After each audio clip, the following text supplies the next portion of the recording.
Friends, ये हमारा second lectures है। फर्स्ट लेक्चर्स में हम ये न्यूमेरिकल्स कर रहे थे। लास्ट में आयतन क्या था और द्रव्यमान प्रतिशत। अब हम सेकंड हेडिंग है आयतन प्रतिशत।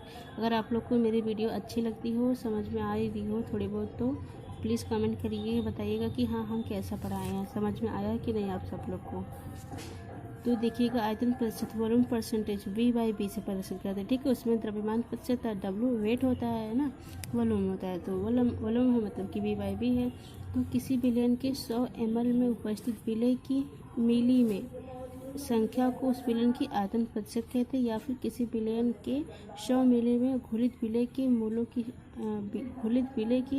मिली में आयतन को उस विलयन का आयतन प्रतिशत कहते हैं। मतलब ये है कि किसी विलयन, कोई विलयन लेंगे उसमें, ठीक है, उसमें अगर हम 100 ml क्या करेंगे, उसका मतलब 100 ml अगर हम विलयन लेते हैं उसमें उतनी ही मात्रा में, मतलब कि जब हम ये मतलब कि विलय मिला देते हैं तो उस तरह से जो बनेगा उसको हम विलयन की आयतन प्रतिशत कहते हैं। वही डिफिनेशन नीचे भी वही करिए, किसी विलयन के 100 मिली में घुलित विलय के मिली में आयतन को उस विलयन का आयतन प्रतिशत कहते हैं। मतलब ये है, अगर ये नहीं समझ में आ रहा है तो आप लोग ये समझ रहे, आयतन है, ठीक है। द्रव क्या होता है, द्रव मतलब कि उसका आयतन क्या होता है और उसका आकार। आयतन तो सेम होता है। 1 लीटर दूध है, उसको अगर आप लोग एक बोतल में भरेंगे तो वह एक बोतल का आकार ले लेगा, उसी को भगोने में डालेंगे तो उस भगोने का आकार ले लेगा।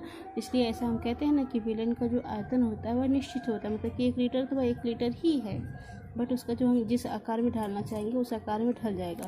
तो आकार से मतलब यहाँ पर ये समझ सकते हैं कि किसी विलयन के 100 ml में उपस्थित विलय की मिली में संख्या, मतलब कि जितना हम वो ले रहे हैं उतना ही वो भी रहना चाहिए, मतलब कि विलयन है तो उतना ही विलय भी रहना चाहिए। इस तरह से जो बनेगा उसको हम कहेंगे विलयन की आयतन प्रतिशत कहते हैं। और ये चीज़ें किसी विलयन के 100 मिली में घुलित विलय के मिली में आयतन को उस विलयन का आयतन प्रतिशत कहते हैं। देखिएगा आगे, इसे B/B से प्रदर्शित करते हैं, ठीक है। आयतन प्रतिशत का फार्मूला होता है इस तरह से, उसमें फार्मूला हुआ था इस तरह से, इसमें भी है।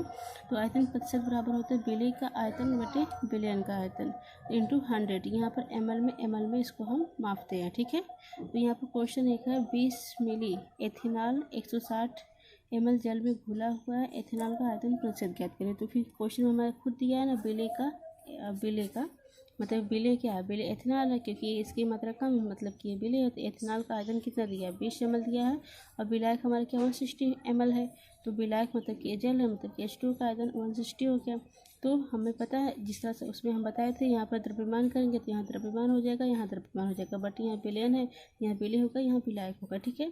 यहाँ पर आयतन लिए तो आयतन लेंगे, तो विलयन का आयतन बराबर विलय का आयतन प्लस विलायक का आयतन, ठीक है। तो विलय का आयतन कितना है, 20 ml है, ठीक है, और विलायक का आयतन कितना है, 160 है। इनको जब ऐड करेंगे तो 180 आ जाएगा, तो 180 ml हो गया। तो शो हम कह सकते हैं आयतन प्रतिशत का फार्मूला हमारा विलय का आयतन बटे विलयन का आयतन, विलय का आयतन बटे विलयन का आयतन इंटू 100, ठीक है। तो विलय का आयतन कितना दिया है, 20 दिया है, और विलयन का आयतन 180 दिया है इंटू 100, ठीक है। तो ये एक जीरो काटेंगे, ये 200 हो जाएगा, 18 है। जब भाग देंगे तो ये 11.11 आ जाएगा। तो आपको जैसे सॉल्व करना चाहे आ जाएगा। इस तरह से इसका इतना आंसर हो गया, ठीक है। और तीसरी हेडिंग है हमारी द्रव्यमान आयतन प्रतिशत मास वॉल्यूम परसेंटेज W/B। देखिएगा, द्रव्यमान आयतन प्रतिशत अगर ये पेपर में पूछता है या फिर टेस्ट दें आप लोग, तो यहाँ पर देखिएगा द्रव्यमान पहले है, आयतन बाद में है। तो यहाँ पर जो यूनिट है, मतलब कि जो प्रदर्शित करने का सिंबल लेंगे हम, द्रव्यमान पहले है तो इसलिए यहाँ पर W पहले लेंगे, वॉल्यूम बाद में, तो इसलिए W/B हो गया, ठीक है। तो यहाँ पर देखिएगा, किसी विलयन के 100 ml में उपस्थित विलय की ग्रामों में संख्या उस विलयन की द्रव्यमान आयतन प्रतिशत कहलाती है, ठीक है। मतलब कि किसी विलयन के 100 ml विलयन में 100 ml में उपस्थित विलय की ग्रामों में संख्या उस विलयन की द्रव्यमान आयतन प्रतिशत कहती है, या फिर किसी विलयन के 100 मिली में घुलित विलय के ग्रामों में संख्या उस द्रव्यमान की द्रव्यमान के उस विलयन की द्रव्यमान आयतन प्रतिशत कहते हैं। मतलब ये है, जो हम विलयन ले रहे हैं उसमें जो विलय की मात्रा है अगर उसको ग्राम में रखें, ठीक है, तो उस तरह से जो मतलब कि विलयन बनेगा उसको हम द्रव्यमान आयतन प्रतिशत कहते हैं। और ये किसी विलयन की वही चीज़ डिफरेंस है। यहाँ पर भी इसका देखिएगा फार्मूला कैसे बनता है, इसे W/B से प्रदर्शित करते हैं, ठीक है। यहाँ पर द्रव्यमान आयतन प्रतिशत का फार्मूला क्या है, विलय का द्रव्यमान मतलब ग्राम में लेंगे, ठीक है। और बिलियन का आयतन। तो विलेय का आयतन अगर ग्राम में लेते हैं तो बिलियन का आयतन हम मिली में रखेंगे। अगर विलेय का द्रव्यमान केजी में लेंगे तो बिलियन का आयतन लीटर में लेंगे, क्योंकि केजी बड़ी यूनिट है, लीटर भी बड़ी यूनिट है, ग्राम छोटी यूनिट है, मिली भी छोटी यूनिट है। ठीक है, तो यहाँ पर क्वेश्चन एक न्यूमेरिकल से देखिए। न्यूमेरिकल्स इसलिए इसमें ज़रूरी है क्योंकि अगर आप लोग न्यूमेरिकल्स नहीं सॉल्व करेंगे तो इस फार्मूला का मतलब क्या है, समझने का तरीका क्या, यही समझ नहीं आएगा, तो इसलिए ऐसा करना जरूरी है। देखिएगा, 20 ग्राम शर्करा को जल में घोलकर 250 ml विलयन बनाया गया, द्रव्यमान आयतन प्रतिशत ज्ञात करें। ठीक है, तो ये देखिएगा, विलेय का द्रव्यमान कितना दिया, 20 ग्राम दिया। इतने जल में देखिए, यहाँ पर ना डायरेक्टली रखना, डायरेक्टली लिखने का मतलब कि यहाँ पर आपको ऐड नहीं करना, क्योंकि यहाँ पर क्वेश्चन में खुद दिया है ना, इतनी ग्राम शर्करा को जल में घोलकर इतना विलयन बना गया, विलयन दे दिया है। तो यहाँ पर लिख सकते हैं विलेय का द्रव्यमान 20 ग्राम और विलयन का द्रव्यमान 250 ml। तो द्रव्यमान आयतन प्रतिशत बराबर होता है 20 ग्राम बटे ये जो फार्मूला हमारा, विलेय का द्रव्यमान मतलब कि 20 ग्राम और विलयन का आयतन मतलब कि 250 ml, और ये इंटू 100। ठीक है, यहाँ पर देखिएगा ग्राम है, मिलीलीटर है, तो ग्राम है, मिली है। ठीक है, तो ये हो गया। ठीक है, तो अब ये 250 से इसमें भाग दीजिए, अगर नहीं समझ में आया ये जीरो काटिएगा, 20 से 10 में मल्टीप्लाई करेंगे 200 हो जाएगा, और 25 से जब करेंगे भाग देंगे तो 25 अट्ठे 200 होगा, तो 8% हो जाएगा। तो जैसा करना चाहेंगे ये चीज़ ऐसे ही आ जाएगा। तो अब ये अंश प्रति मिलियन हमको नेक्स्ट में पढ़ाना है, तो आप लोग पहले इतना आप लोग नोट्स बनाइए और पढ़िए, अच्छे से समझिए। अगर नहीं समझ में आता है फिर से आप हमें कमेंट करिए, हम आपको फिर से समझाने का प्रयास करेंगे। और प्लीज़ अगर आप लोग को थोड़ी सी भी मेरी वीडियो समझ आती है तो प्लीज़ कमेंट करिएगा और बताइएगा कि हाँ मैम आपकी वीडियो अच्छी लगी, समझ में आया हमको, जिससे हमको समझ में आएगा कि हाँ हमने जो मेहनत करी है वो समझ में आया, आप लोग को अच्छा लगा। और प्लीज़ सब्सक्राइब करिएगा एंड शेयर करिएगा, ज़्यादा से ज़्यादा शेयर करिएगा please. Thank you. Hello friends, ये हमारा सेकंड लेक्चर्स है। फर्स्ट लेक्चर्स में हम ये न्यूमेरिकल्स कर रहे थे, लास्ट में आयतन क्या था और द्रव्यमान प्रतिशत। अब हम सेकंड हेडिंग है आयतन प्रतिशत। अगर आप लोग को मेरी वीडियो अच्छी लगती हो, समझ में आ रही हो थोड़ी बहुत, तो प्लीज़ कमेंट करिए, बताइएगा कि हाँ हम कैसा पढ़ाए हैं, समझ में आया कि नहीं आप सब लोग को। तो देखिएगा, आयतन प्रतिशत वॉल्यूम परसेंटेज V/B से प्रदर्शित करते हैं। ठीक है, उसमें द्रव्यमान प्रतिशत W वेट होता है ना, वॉल्यूम होता है, तो वॉल्यूम है मतलब कि V/B है। तो किसी विलयन के 100 ml में उपस्थित विलेय की मिली में संख्या को उस विलयन की आयतन प्रतिशत कहते हैं, या फिर किसी विलयन के 100 मिली में घुलित विलेय की मिली में आयतन को उस विलयन का आयतन प्रतिशत कहते हैं। मतलब ये है कि किसी कोई विलयन लेंगे उसमें, ठीक है, उसमें अगर हम 100 ml क्या करेंगे, उसका मतलब 100 ml अगर हम विलयन लेते हैं उसमें उतनी ही मात्रा में, मतलब कि जब हम ये मतलब कि विलय मिला देते हैं तो उस तरह से जो बनेगा उसको हम विलयन की आयतन प्रतिशत कहते हैं। वही डिफरेंस नीचे भी वही करिए, किसी विलयन के 100 मिली में घुलित विलेय के मिली में आयतन को उस विलयन का आयतन प्रतिशत कहते हैं। मतलब ये है, अगर ये नहीं समझ में आ रहा है तो आप लोग ये समझ रहे आयतन है। ठीक है, द्रव क्या होता है, द्रव मतलब कि उसका आयतन क्या होता है और उसका आकार, आयतन तो सेम होता है। 1 लीटर दूध है, उसको अगर आप लोग एक बोतल में भरेंगे तो वह एक बोतल का आकार ले लेगा, उसी को भगोने में डालेंगे तो उस भगोने का आकार ले लेगा। इसलिए ऐसा हम कहते हैं ना कि विलयन का जो आयतन होता है वह निश्चित होता है, मतलब कि 1 लीटर तो वह 1 लीटर ही है, बट उसका जो हम जिस आकार में ढालना चाहेंगे उस आकार में ढल जाएगा। तो आकार से मतलब यहाँ पर ये समझ सकते हैं कि किसी विलयन के 100 ml में उपस्थित विलेय की मिली में संख्या, मतलब कि जितना हम वो ले रहे हैं उतना ही वो भी रहना चाहिए, मतलब कि विलयन है तो उतना ही विलेय भी रहना चाहिए। इस तरह से जो बनेगा उसको हम कहेंगे विलयन की आयतन प्रतिशत कहते हैं। और ये चीज़ें किसी विलयन के 100 मिली में घुलित विलेय के मिली में आयतन को उस विलयन का आयतन प्रतिशत कहते हैं। देखिएगा आगे, इसे B/B से प्रदर्शित करते हैं। ठीक है, आयतन प्रतिशत का फार्मूला होता है इस तरह से, उसमें फार्मूला हुआ था इस तरह से इसमें भी है।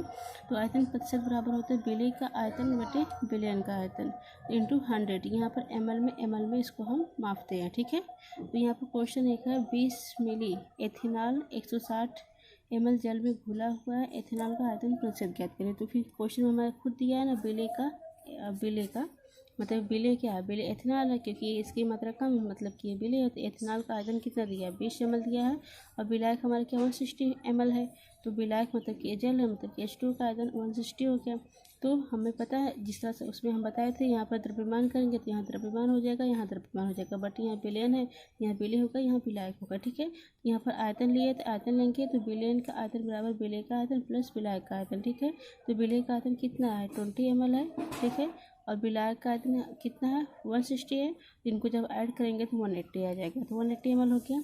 तो शो हम कह सकते हैं आयतन प्रतिशत का फार्मूला हमारा विलय का आयतन बटे विलयन का आयतन, विलय का आयतन बटे विलयन का आयतन इंटू 100। ठीक है, तो विलय का आयतन कितना दिया है 20 दिया है, और विलयन का आयतन 180 दिया है इंटू 100। ठीक है, तो ये जीरो एक जीरो काटेंगे, ये 200 हो जाएगा, 18 है। जब भाग देंगे तो ये 11.11 आ जाएगा। तो आपको जैसे सॉल्व करना चाहे आ जाएगा। इस तरह से इसका इतना आंसर हो गया। ठीक है, और तीसरी हेडिंग है हमारी द्रव्यमान आयतन प्रतिशत मास वॉल्यूम परसेंटेज WYV। देखिएगा द्रव्यमान आयतन प्रतिशत, अगर ये पेपर में पूछता है या फिर टेस्ट वेस्ट दें आप लोग, तो यहाँ पर देखिएगा द्रव्यमान पहले है आयतन बाद में है। तो यहाँ पर जो यूनिट है मतलब कि जो प्रदर्शित करने का सिंबल लेंगे हम, द्रव्यमान पहले है तो इसलिए यहाँ पर W पहले लेंगे, वॉल्यूम बाद में, तो इसलिए WYV हो गया। ठीक है, तो यहाँ पर देखिएगा किसी विलयन के 100 ml में उपस्थित विलय की ग्रामों में संख्या उस विलयन की द्रव्यमान आयतन प्रतिशत कहलाती है। ठीक है, मतलब कि किसी विलयन के 100 ml विलयन में 100 ml में उपस्थित विलय की ग्रामों में संख्या उस विलयन की द्रव्यमान आयतन प्रतिशत कहती है। या फिर किसी विलयन के 100 मिली में घुलित विलय के ग्रामों में संख्या उस द्रव्यमान की द्रव्यमान के उस विलयन की द्रव्यमान आयतन प्रतिशत कहते हैं। मतलब ये है जो हम विलयन ले रहे हैं उसमें जो विलय की मात्रा है अगर उसको ग्राम में रखें, ठीक है, तो उस तरह से जो मतलब कि विलयन बनेगा उसको हम द्रव्यमान आयतन प्रतिशत कहते हैं। और ये किसी विलयन की वही चीज़ डिफरेंस है। यहाँ पर भी इसका देखिएगा फार्मूला कैसे बनता है, इसे WYV से प्रदर्शित करते हैं। ठीक है, यहाँ पर द्रव्यमान आयतन प्रतिशत का फार्मूला क्या है, विलय का द्रव्यमान मतलब ग्राम में लेंगे। ठीक है, और विलयन का आयतन, तो विलय का आयतन अगर ग्राम में लेते हैं तो विलयन का आयतन हम मिली में रखेंगे। अगर विलय का द्रव्यमान केजी में लेंगे तो विलयन का आयतन लीटर में लेंगे, क्योंकि केजी बड़ी यूनिट है, लीटर भी बड़ी यूनिट है, ग्राम छोटी यूनिट है, मिली भी छोटी यूनिट है। ठीक है, तो यहाँ पर क्वेश्चन एक न्यूमेरिकल से देखिए, न्यूमेरिकल से इसलिए इसमें ज़रूरी है क्योंकि अगर आप लोग न्यूमेरिकल से नहीं सॉल्व करेंगे तो इस फार्मूला का मतलब क्या है, समझने का तरीका क्या है, यही समझ नहीं आएगा। तो इसलिए ऐसा करना जरूरी है। तो देखिएगा 20 ग्राम शर्करा को जल में घोलकर 250 ml विलयन बनाया गया, द्रव्यमान आयतन प्रतिशत ज्ञात करें। ठीक है, तो ये देखिएगा विलय का द्रव्यमान कितना दिया 20 ग्राम दिया, इतने जल में। देखिए यहाँ पर ना डायरेक्टली रखना, डायरेक्टली लिखने का मतलब कि यहाँ पर आपको ऐड नहीं करना, क्योंकि यहाँ पर क्वेश्चन में खुद दिया है ना, इतने ग्राम शर्करा को जल में घोलकर इतना विलयन बना गया, विलयन दे दिया है। तो यहाँ पर लिख सकते हैं विलय का द्रव्यमान 20 ग्राम और विलयन का द्रव्यमान 250 ml।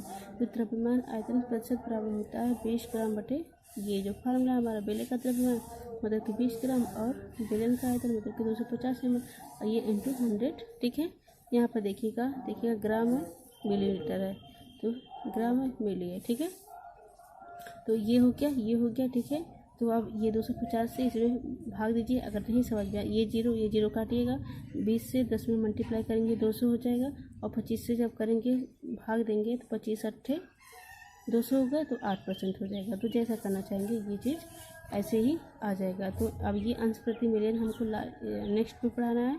तो आप लोग पहले इतना आप लोग नोट्स बनाइए और पढ़िए, अच्छे से समझिए। अगर नहीं समझ में आता फिर से आप हमें कमेंट करिए, हम आपको फिर से समझाने का प्रयास करेंगे। और प्लीज़ अगर आप लोग को थोड़ी सी भी मेरी वीडियो समझ आती है तो प्लीज़ कमेंट करिएगा और बताइएगा कि हाँ मैम आपकी वीडियो अच्छी लगी, समझ में आया हमको, जिससे हमको समझ में आएगा कि हाँ हमने जो मेहनत करी है वो समझ में आया, आप लोग को अच्छा लगा। और प्लीज़ सब्सक्राइब करिएगा एंड शेयर करिएगा, ज़्यादा से ज़्यादा शेयर करिएगा प्लीज़। Thank you.